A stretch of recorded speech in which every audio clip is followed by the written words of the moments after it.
ഇലാഹായ ഏകനായ അള്ളാഹുവിന് മാത്രമുള്ള ഗുണങ്ങൾ, വിശേഷങ്ങൾ മറ്റാരുടെ പേരിലും വെച്ചുകെട്ടാൻ പാടില്ല. അത് അതിക്രമാണ്, അത് ശിർക്കാണ്. അള്ളാഹു അല്ലാതെ ഇലാഹ് ഇല്ല എന്നാണ്. അള്ളാഹു അല്ലാതെ കരീം ഇല്ല എന്നല്ല, അള്ളാഹു അല്ലാതെ അലീം ഇല്ല എന്നല്ല, അള്ളാഹു അല്ലാതെ റാസിഖ് ഇല്ല എന്നല്ല, അള്ളാഹു അല്ലാതെ മുഅല്ലിം ഇല്ല എന്നല്ല. എല്ലാവരും എല്ലാ നിലക്കുമുണ്ട്.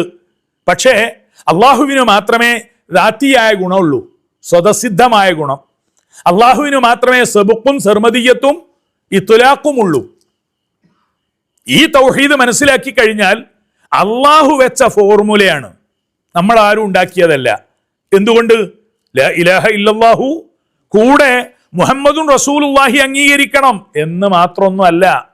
ചിലര് പറയും അത് ശരിയാണ്, അള്ളാഹുവിനോടുള്ള നേരിട്ട് സമ്പർക്കത്തിൽ പ്രവാചകരായ മുഹമ്മദ് സല്ലല്ലാഹു അലൈഹി വസല്ലമയെ ഞാൻ ഉൾക്കൊള്ളുന്നു. പോരാ.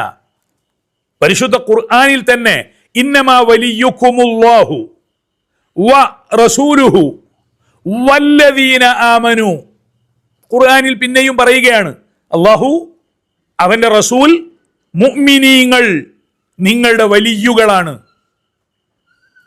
അള്ളാഹു പറഞ്ഞതാണ്. വമൻ യതവല്ലല്ലാഹ വറസൂലഹു വല്ലദീന ആമനു. ഖുർആനല്ലേ, വ്യാഖ്യാനത്തിനൊന്നും ഒരു ആവശ്യവുമില്ല. അള്ളാഹു, റസൂല്, വല്ലദീന ആമനു ഉലൈക ഹിസ്ബുല്ലാഹി, അവരാണ് അള്ളാഹുവിന്റെ പാർട്ടിക്കാർ.